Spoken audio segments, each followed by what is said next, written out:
Hey guys, কি খবৰ আপোনালোকৰ? নিশ্চয় ভাল, আমিও ভালে আছোঁ আপোনালোকৰ আশীৰ্বাদত। আজি পাৰৰ মাংসৰ জালুকীয়া জোলখনো কেনেকৈ বনালোঁ মই, আপোনালোকে ভিডিঅ'টো সম্পূৰ্ণভাৱে আৰু স্ক্ৰিপ্ট নকৰাকৈ চাই যাব। Hello' guys, welcome to my YouTube channel Kamala Azmi blog. কি খবৰ আপোনালোকৰ? নিশ্চয় ভাল, আমিও ভালে আছোঁ আপোনালোকৰ আশীৰ্বাদত। আজি এটা ৰেচিপি বনাম, চাওক আজি কি ৰেচিপি বনাম। তো দেৰি নকৰি ভিডিঅ'টোৰ মাজলৈ লৈ যাওঁ। আজি পাৰৰ মাংসৰ অন্য এটা ৰেচিপি লৈ আহিছোঁ আপোনালোকৰ মাজলৈ।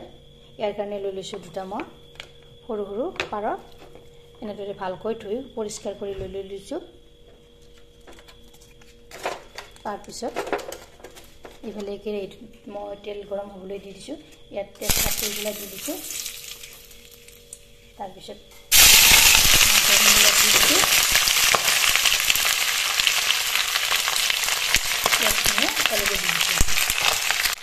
ইয়াতে এতিয়া নিমখ দিছোঁ এচামুচ,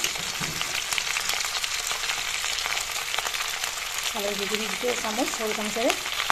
তাৰপিছত ধনিয়াৰ গুড়ি এচামুচ, জলকীয়াৰ গুড়ি এচামুচ আৰু জালুকৰ গুড়ি দিছোঁ, জালুকীয়া জোল বনাম যিহেতু এচামুচ।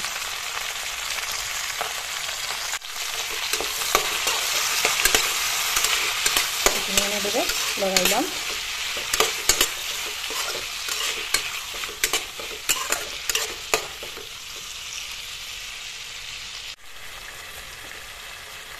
ইয়াত আলু দিছোঁ এটা, এনেদৰে কাটি দিছোঁ।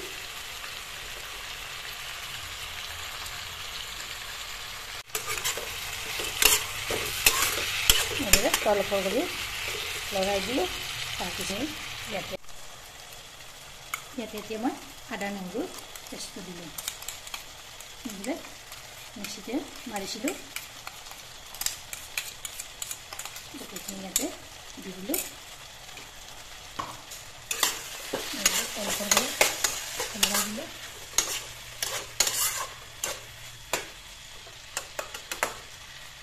ইয়াতে ঢাকনিখন মাৰি থৈ দিলোঁ। ইয়াত ঢাকনিখন গুচাই দিলোঁ। অলপ কৰি ভৰাই দিছোঁ।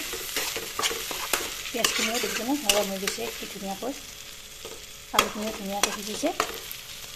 ইয়াতে এতিয়া পানী দিম মই।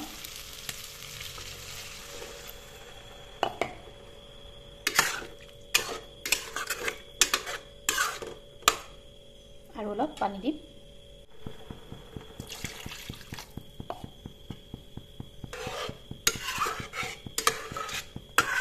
এতিয়া আঞ্জাখন উতলিবলৈ দিম। ইয়াৰে জোলটো প্ৰায় 30% মান নোহোৱা হ'বলৈ যাব দিম। তেতিয়াই মাংসৰ পৰা আচল ইয়াৰ ভিটামিনটো ওলাই আহিব।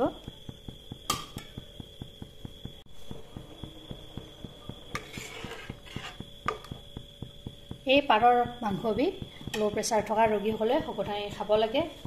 ইয়াৰ স্বাস্থ্যসন্মত গুণ আছে ইয়াত বহুত।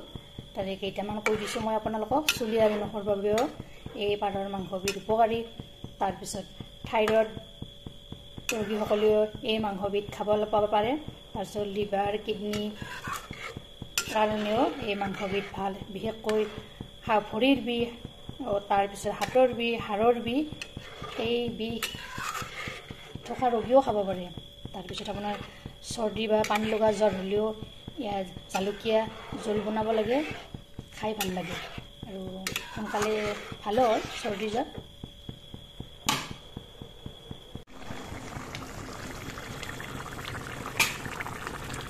এয়া চাওক মোৰ মাংসৰ আঞ্জাখন।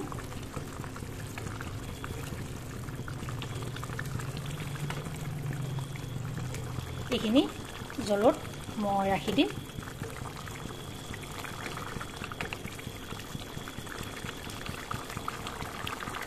ভিডিঅ'টো আপোনালোকৰ ভাল লাগিলে লাইক কৰিব, শ্বেয়াৰ কৰিব, কমেণ্ট কৰিব আৰু মোৰ চেনেলত যদি নতুনকৈ আহিছে চেনেলটো ছাবস্ক্ৰাইব কৰিব, লগতে ফেচবুক পেজতো ফ'ল' কৰিব। ধন্যবাদ। জয় আই অসম। এতিয়া নমাই দিলোঁ।